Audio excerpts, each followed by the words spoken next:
Puji Tuhan, kembali lagi kami berjumpa pada kesempatan kali ini dan renungan harian di malam hari ini. Terima kasih buat semua yang masih stay, setia mengikuti renungan harian ini. Kiranya firman Tuhan yang akan disampaikan dapat memberkati kita dalam kehidupan kita hari lepas hari. Sebelum kita membaca kebenaran firman, marilah kita berdoa. Terima kasih Tuhan Bapa di sorga, kini tiba saatnya kami akan membaca kebenaran firman-Mu Tuhan.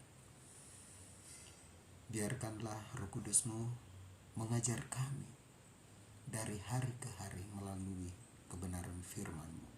Dan kami siap sambut firman-Mu dengan penuh sukacita. Amin. Puji nama Tuhan, kini tiba saatnya kita akan membaca kebenaran firman Tuhan yang terdapat di dalam Injil Lukas 17 ayatnya yang ke-7 sampai ayatnya yang ke-10 dengan perikop Tuan dan hamba. Siapa di antara kamu yang mempunyai seorang hamba yang membajak atau menggembalakan ternak baginya, akan berkata kepada hamba itu, setelah ia pulang dari ladang, "Mari, segera makan." Bukankah sebaliknya, ia akan berkata kepada hamba itu, "Sediakanlah makananku, ikatlah pinggangmu, dan layanilah aku sampai selesai aku makan dan minum. Dan sesudah itu, engkau boleh makan dan minum." Adakah ia berterima kasih kepada hamba itu, karena hamba itu telah melakukan apa yang ditugaskan kepadanya? Demikian jugalah kamu, apabila kamu telah melakukan segala sesuatu yang ditugaskan kepadamu, hendaklah kamu berkata, "Kami adalah hamba-hamba yang tidak berguna. Kami hanya melakukan apa yang kami harus lakukan." Demikian jauh pembacaan firman Tuhan yang sudah kita baca. Kiranya Tuhan Yesus dapat memberkati kita dengan firman. Oke, puji nama Tuhan, kita telah membaca kebenaran firman Tuhan. Kini tiba saatnya kita akan masuk dalam perenungan. Renungan yang di sini saya memberikan tema yaitu hanyalah hamba. Hanyalah hamba. Dan yang menjadi fokus perenungan kita pada kesempatan kali ini terdapat di dalam Lukas 17 ayatnya yang ke-10 bagian B. Apabila kamu telah melakukan segala sesuatu yang ditugaskan kepadamu, hendaklah kamu berkata, "Kami adalah hamba-hamba yang tidak berguna.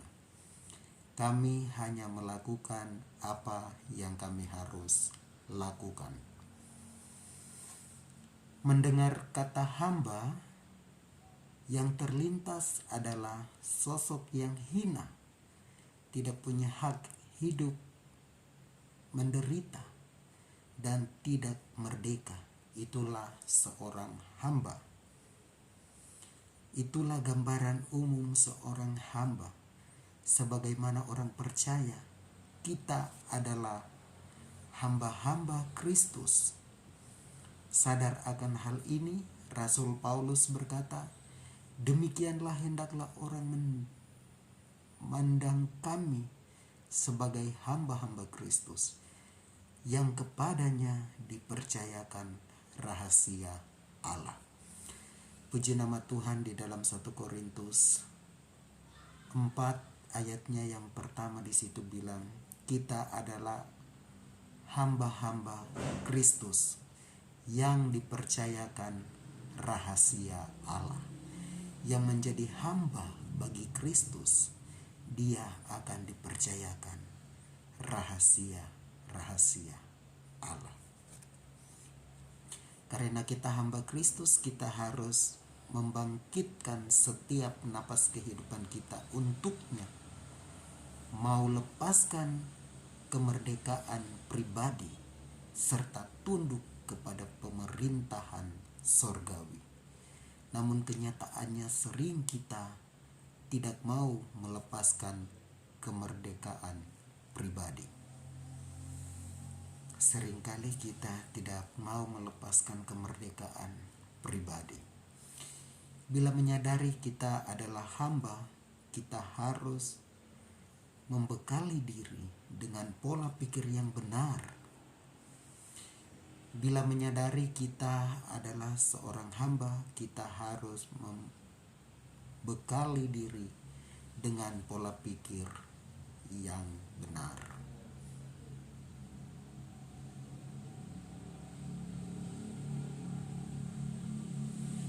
Haleluya.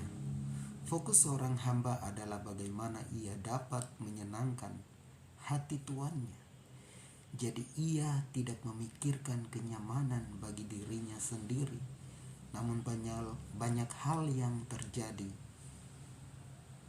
yang terlibat pelayanan bukan untuk menyenangkan hati Tuhan, melainkan bertujuan mencari keuntungan diri sendiri, ingin dikenal orang, diakui, dilayani, diutamakan, atau dihormati. Itu yang sering terjadi di dalam pekerjaan kita sehari-hari dan juga di dalam pelayanan kita.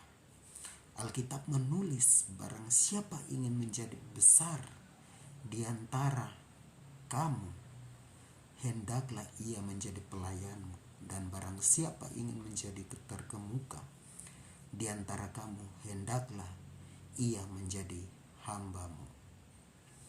Kita bisa baca di dalam Matius 20 ayat 26b sampai ayatnya yang ke-27. Mari camkan baik-baik.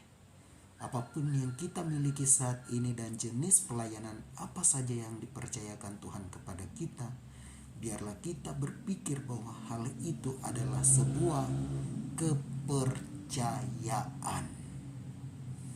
Bukan hak milik kita.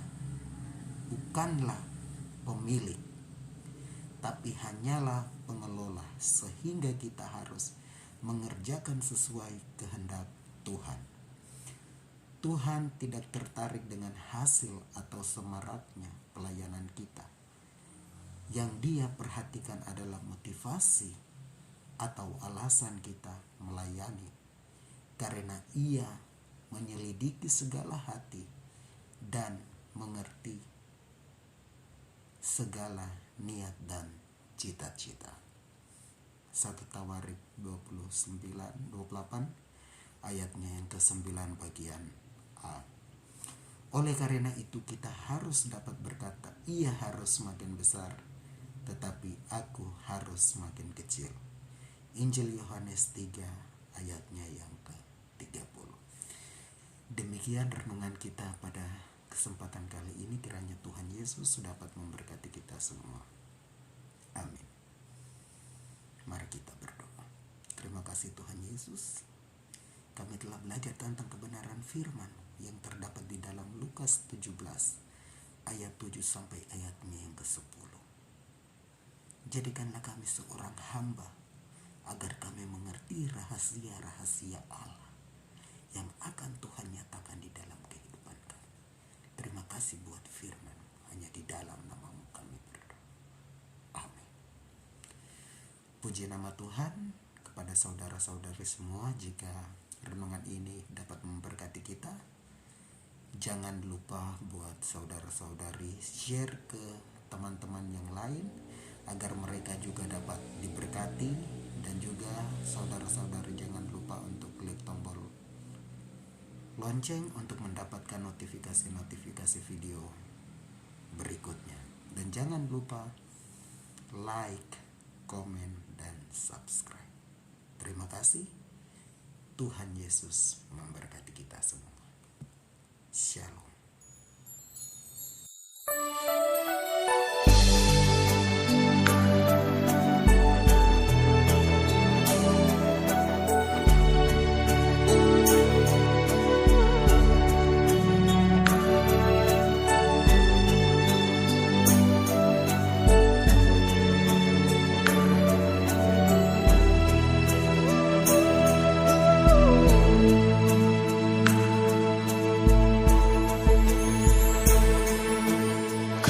tak dapat lupakan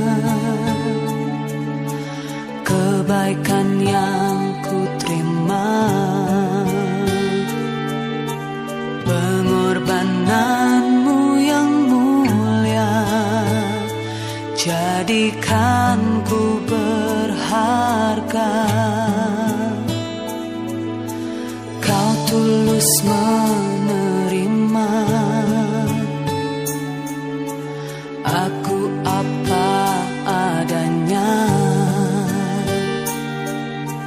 kekuatan kasih-Mu nyata memulihkan hidupku.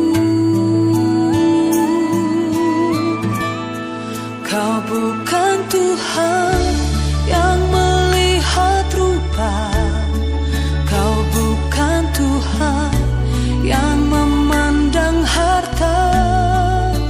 Hati hamba yang selalu Kau cari, biar Kau